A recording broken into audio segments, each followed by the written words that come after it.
Mums šogad ir dišs plāns. Arī mēs mēģinām audzēt zirņus. Pēdējie 2 gadi mums ir bijuši ļoti sarežģīti viņus nokult. Tāpēc šogad mēs mēģināsim darīt kaut ko savādāk un kaut ko, ko mēs mūsu saimniecībā neesam darījuši. Mēs cītīgi mēģināsim šogad izaudzēt labu zirņu ražu. Tad mēs viņu... Bet ja es tagad jums visu izstāstīšu, kāds būs prieks skatīties, vai ne? Nē. Sekojiet mums līdzi soli pa solim. Un tad, kad tas pasākums nāks tuvāk, tad es jums to visu izstāstīšu un aicināšu ciemos pasīties to visu klātienē. Bet varu pateikt, ka mums talkā nāks honeybee. Kāds? To mēs redzēsim. Jā, tātad te mums ir zirņi, tikko iesēti. Reku vēl sējmašīna tūlīt brauks mājās, tāpēc baigi nav ko jums rādīt, ne asnus, neko.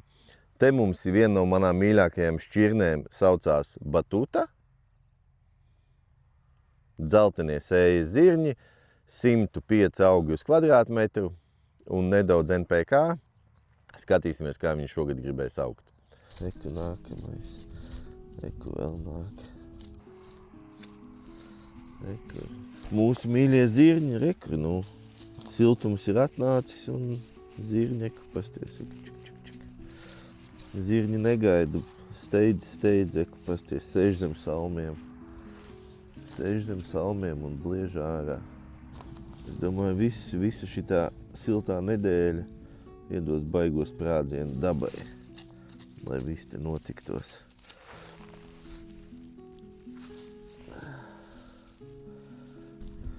Kaut kāds mitrums zemē vēl ir.